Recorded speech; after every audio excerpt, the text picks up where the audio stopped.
What if the gods of ancient times were not gods at all? Have you ever wondered why so many ancient civilizations who never met each other tell the same story? A story of powerful beings coming from the sky. Beings with glowing skin, strange technology, and the power to control life and death. They were called gods, kings, angels, but in one ancient land they had a different name, the Anunnaki. According to ancient Sumerian tablets, some of the oldest writings on Earth, these gods came from a planet called Nibiru, ruled the Earth for thousands of years, and created humans as workers. Yes, you heard that right. They didn't just visit, they ruled as kings. And their bloodline, marked by mysterious numbers like 333, may still exist, even today. But here's the twist. What if these beings weren't mythical or symbolic? What if they were real, flesh and blood, highly intelligent, and part of an alien civilization far older than ours? What if the tales of the Bible's Nephilim, Egypt's sky gods, and India's Devas were all talking about the same beings, just using different names? And what if those ancient gods never really left? In this video, we're going to dig deep into the Anunnaki mystery. Their origin, their rule, their connection to humanity, and the shocking clues left in plain sight. We'll explore ancient Sumerian records, the bloodlines of kings and pharaohs, and the meaning behind the number 333, a code some believe points to divine or alien heritage. But this is not just about aliens or gods. It's about who we are, where we come from, and why this knowledge has been hidden for so long. Stay with me, because once you hear the truth behind the Anunnaki kings, you'll never look at history or yourself the same way again.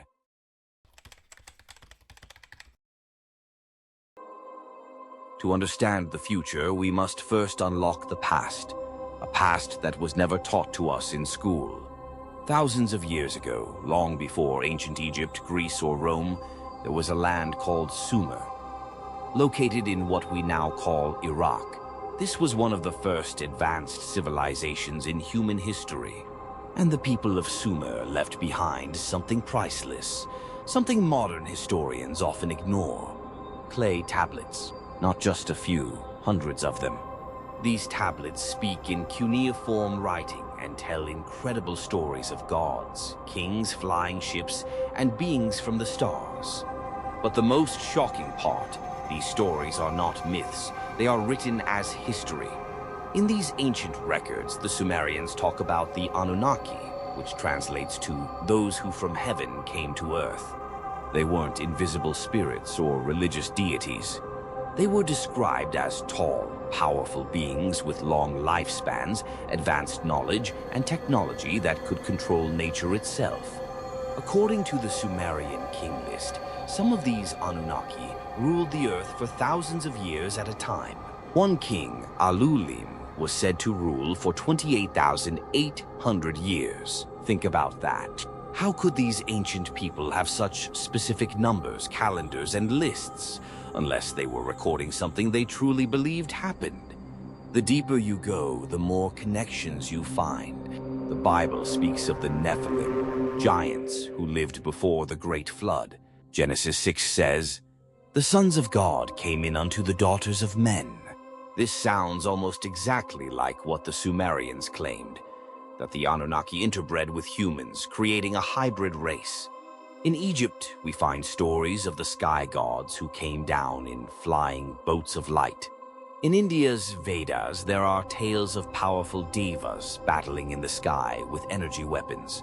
The Maya, the Inca, the Dogon tribe of Africa, all share similar stories of godlike beings from the stars. So here's the big question. If all these ancient cultures, separated by oceans and time, describe the same type of beings, how can it just be a coincidence?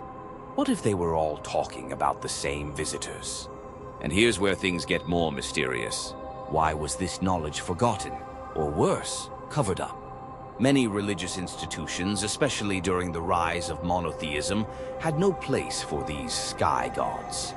They were either demonized or erased from history. Powerful empires knew that if humans believed they came from the stars, or from gods who weren't from Earth, it would shake the foundation of religion and control. So over time, the stories were rewritten. The Anunnaki became myths, the bloodlines became royalty, and the number 333, a sacred code found in ancient numerology, became a forgotten whisper of their divine legacy. But now, these ancient tablets are being decoded. The forgotten truth is coming back, and the bloodline of the Anunnaki may still be walking among us, hidden in plain sight. In the next section, we'll explore who these Anunnaki kings were, what the number 333 really means, and how their legacy might still shape our world today.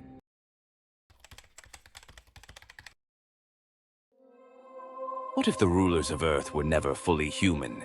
For thousands of years, humans have bowed to kings, worshipped gods, and followed leaders they believed were chosen by the heavens.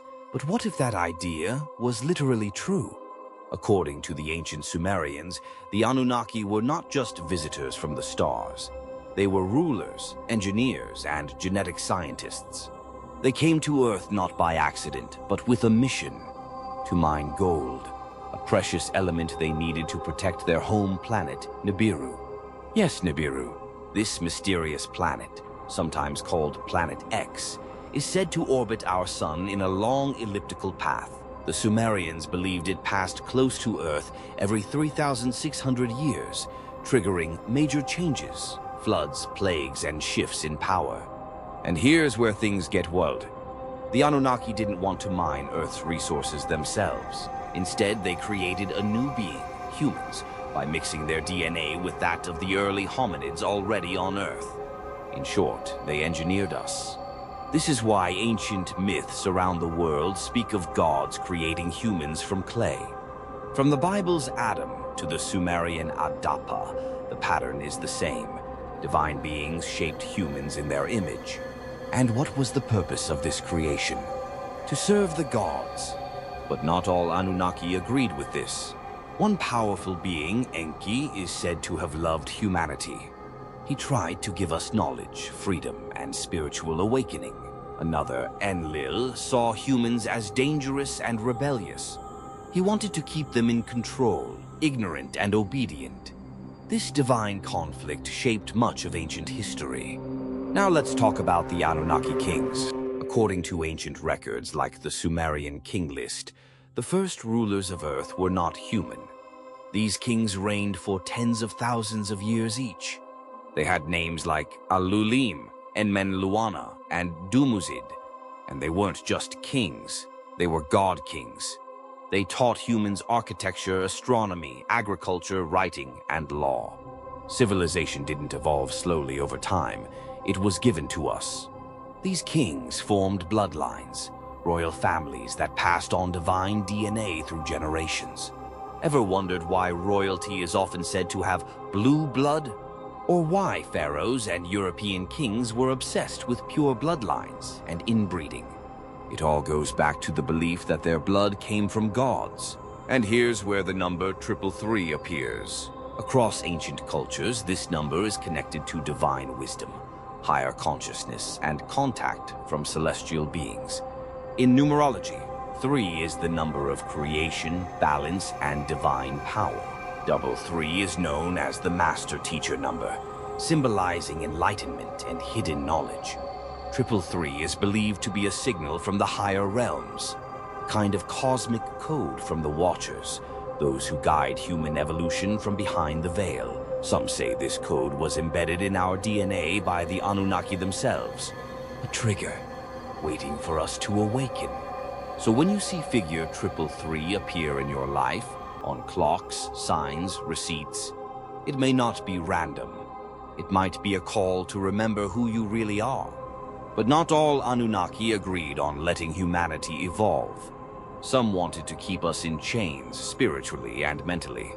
And to do that, they created religions, governments, and systems of control to keep us in the dark. This is why knowledge of the Anunnaki was hidden, banned, and labeled as myth. Because if the world knew the truth, that we were made by powerful beings, and that part of their blood still runs through the elite today. It would flip everything upside down. And yet, the signs are everywhere. Ancient art showing gods in flying ships, temples aligned with the stars, secret societies obsessed with Anunnaki symbols, royal crests with winged beings, serpents, and pine cones, symbols of genetic wisdom and divine origin. It's no longer just theory. Modern DNA studies are finding strange anomalies in certain bloodlines, and elite families, even today, trace their roots back to divine ancestry. So the real question is not if the Anunnaki existed, but rather, are they still guiding us or controlling us, even now? In the next section, we'll dive deeper into the mysteries. Who are the modern descendants of the Anunnaki? What role do secret symbols, ancient rituals, and the number 333 still play? And how can you awaken the ancient memory within yourselves?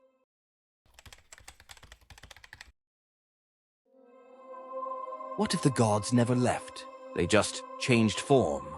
If the Anunnaki truly created humanity, ruled over us, and passed down bloodlines, then where are they now? Many believe they never left. According to ancient mystery schools and modern researchers like Zecharia Sitchin, the Anunnaki influence continued quietly, hidden behind thrones, churches, and powerful families. Their control didn't end with Sumer. It spread into Babylon, Egypt, Rome, and later Europe through royal bloodlines. Even today, certain elite families claim divine right to rule. Why? Because they trace their lineage, not just to kings, but to the gods themselves. And here's the chilling part. Some believe these modern elites still carry Anunnaki DNA. Bloodlines like the Merovingians in Europe, ancient Egyptian priest kings, and even secret societies like the Illuminati are rumored to protect this alien genetic legacy. These groups don't just guard knowledge. They worship the same ancient gods under different names. Enki becomes Ea, Poseidon, or even Lucifer in later myths. Enlil becomes Zeus, Jehovah, or the angry god of wrath and judgment. Dumuzid becomes Tammuz, then Adonis, then Jesus-like figures in mystery traditions. It's not about religion, it's about the repackaging of control. A story told again and again to guide or deceive humanity. And still that number, 333. This code appears in sacred geometry, ancient temples, pyramids, and even on modern currency and architecture. It's hidden in plain sight, used by those who understand its vibrational power. In the Freemason lodges, the 33rd degree is the highest spiritual rank. It's not a coincidence. It's a signal, one that echoes the ancient knowledge passed down from the stars. So, what does this mean for you? If part of the Anunnaki DNA still exists in humans, then maybe you carry it too. Maybe you're more than flesh and bone. Maybe within your blood is a forgotten memory, a cosmic woe waiting to be activated. This is where spiritual awakening comes in. Ancient texts like the Book of Enoch, Hermetic writings, and Gnostic Gospels speak of fallen angels, watchers, and hidden knowledge stolen from the gods. These weren't just stories, they were warnings. They spoke of powerful beings who once walked the earth, gave knowledge to mankind, and were punished for it. Beings like Prometheus, who gave fire to humans, or Lucifer, who gave forbidden knowledge. But what if they weren't evil? What if they were trying to help us remember who we are? That's the secret, hidden by organized religion and governments. You are not a mistake. You were designed. You were encoded with potential. The Anunnaki may have created humans to serve, but something unexpected happened. We became conscious. We became aware. We began to question, and that scared them. To stop this awakening, systems were put in place. Education, media, religion, all designed to numb the spirit and erase memory. But now, in this time of global awakening, people around the world are seeing the patterns. They are remembering the old stories. and they no longer sound like fantasy. The symbols, the architecture, the sacred sites, they all point to one truth. We have been visited before, we have been ruled before, and we might still be. But knowledge is power, and now it's our turn. The bloodline may still be hidden in kings and popes, but the spirit of the Anunnaki, the fire of Enki, the rebel flame, is inside anyone willing to wake up. So next time you see the number 333, don't ignore it.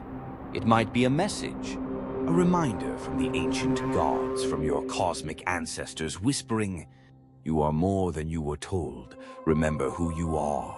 Now that you've seen the deeper layers, we move to the final part, the conclusion, where everything comes together with one powerful truth.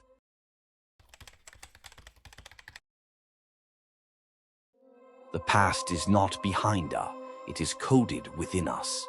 The story of the Anunnaki is not just about aliens, kings, or forgotten gods. It's about you. It's about where we came from, why we were created, and most importantly, what we're capable of becoming. We've explored the ancient Sumerian tablets, the myths of gods descending from the skies, and the strange number 333 that echoes through time. We followed the trail through history, Babylon, Egypt, Rome, all the way to our modern world, where secret bloodlines and hidden knowledge still shape society from the shadows. But the biggest secret, you don't need to be ruled. You were born to awaken. The Anunnaki may have tried to use humanity as workers, but something within us was greater than they imagined. A spark, a soul, a will to rise beyond programming. That's why stories of rebellion, of stolen knowledge, and of fallen angels repeat again and again in every culture. Because deep down we know we are more. This is not about fear. This is about remembrance. The real alien bloodline might not be something to fear. It might be the key to your potential. When you see 333 again, let it remind you. You are part of a bigger story. A story that began among the stars. A story of awakening, of reclaiming your power. So now we ask you, what if the gods weren't gods at all? What if they were just beings with knowledge? And that same knowledge now lives inside you? Will you ignore it? Or will you seek it? The choice has always been yours. If this video awakened something in you, don't let the flame go out. Like, comment, and share your thoughts. Please don't forget to subscribe for more hidden truths and esoteric journeys. And remember, the truth isn't out there. It's within you. We are unlocking the mysteries. And this is just the beginning.